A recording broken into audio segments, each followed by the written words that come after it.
David Hume foi um filósofo e historiador escocês nascido em 1711 e falecido em 1776. Está entre os pensadores que mais contribuíram para o surgimento da psicologia como ciência. Hume estudou na Universidade de Edimburgo e, ao contrário da maioria dos filósofos de seu tempo, nunca foi professor universitário. Ele trabalhou brevemente no comércio, depois se tornou professor particular, bibliotecário e secretário profissional. Foi indicado 2 vezes para trabalhar no ensino superior, mas o clero escocês fez oposição, pois Hume era cético em relação às crenças religiosas e seus atritos com a igreja eram constantes.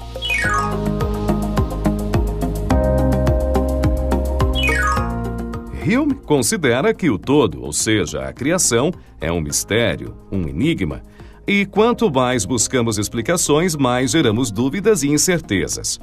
Para ele, a religião era tanto irracional quanto impraticável.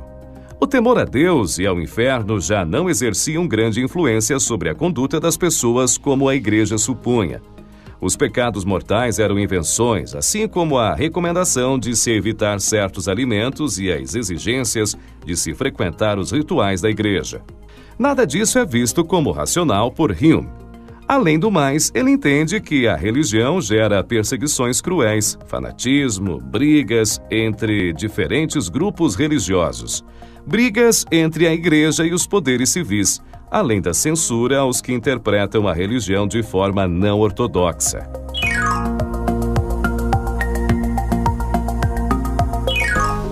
Para Hume, entender a natureza humana é essencial e cabe à ciência fazê-lo. Assim, ele propôs uma ciência do homem, uma ciência dedicada ao estudo da natureza humana. Essa ciência deveria estar apoiada na filosofia empirista, que defende que as únicas fontes confiáveis de informações sobre a realidade são a experiência e a observação. Deveria também estar apoiada na ciência newtoniana, que já estudamos no vídeo sobre Newton. Hume queria fazer pela filosofia moral o que Newton fez pela filosofia natural. A filosofia moral seria mais ou menos o equivalente ao que chamamos hoje de ciências sociais. Já a filosofia natural seria o equivalente às ciências físicas. A ciência do homem, proposta por Hume, seria uma ciência experimental, pois os experimentos eram tão úteis às ciências físicas que também deveriam ser utilizados no estudo do homem. Entretanto, Hume não via os experimentos na ciência do homem da mesma forma que eram empregados na ciência física. Mas por quê? Bom, os filósofos naturais faziam experimentos manipulando uma variável ambiental, como a temperatura, por exemplo, e verificando o efeito dessa manipulação em outra variável, como a coloração de uma substância qualquer.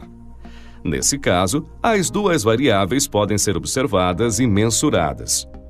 No caso do comportamento humano, as principais variáveis envolvidas nesse sistema são variáveis cognitivas, e elas não podem ser observadas diretamente como se observa a temperatura ou a coloração de uma substância. Então, qual o significado de experimento para Hume? Hume entende como experimento na ciência do homem a observação cuidadosa das relações entre 2 experiências, bem como a observação cuidadosa das relações entre uma experiência e um comportamento. Ou seja, Hume quer entender como as nossas experiências no mundo influenciam os nossos comportamentos, numa relação de causa e efeito. Note que Hume deseja considerar apenas o que é observável, pois seu objetivo é combinar a filosofia empírica dos filósofos que o antecederam com os princípios da ciência newtoniana. E vale ressaltar também que, embora Hume admirasse profundamente o trabalho de Newton, ele utilizou muito mais o método indutivo de Francis Bacon e muito pouco o método dedutivo empregado na ciência newtoniana. No vídeo sobre a filosofia de Francis Bacon, já estudamos a diferenciação entre os métodos indutivo e dedutivo.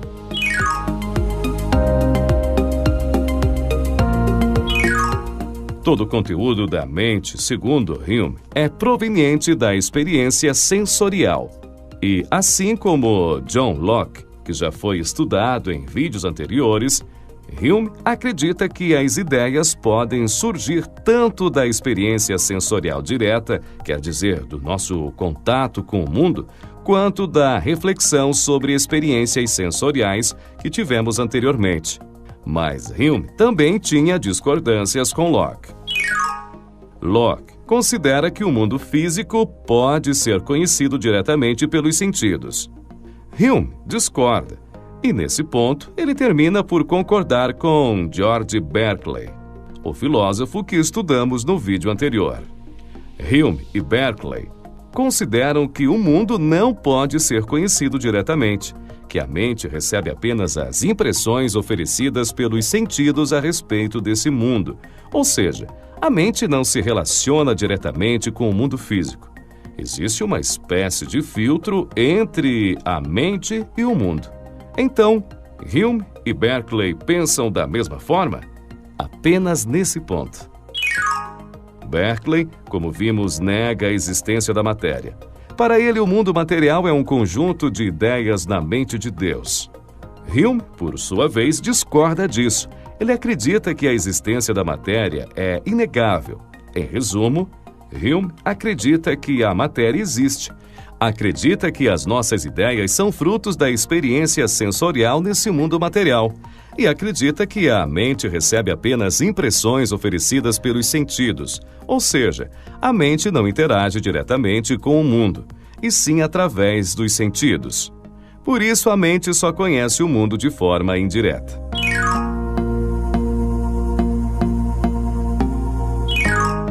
Hume considera que existem dois tipos de impressões: impressões fortes e impressões fracas. As impressões fortes são as percepções sensoriais, as paixões e as emoções.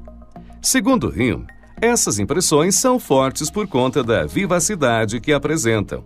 Vivacidade que lhes permite impressionar a mente de maneira profunda, invadindo nossos pensamentos e nossa consciência. Já as impressões fracas são as ideias. Ele chama de ideias as imagens mentais fracas que usamos rotineiramente em nossos raciocínios. Essas imagens não resultam da experiência direta oferecida pelos sentidos, e sim da reflexão e da imaginação. A imaginação se alimenta das impressões fortes dos sentidos, e a partir delas gera imagens fracas, que não estão baseadas em experiências reais, mas em processos mentais. No próximo vídeo, conheceremos como Hume entende a imaginação, a associação entre ideias e as relações de causa e efeito.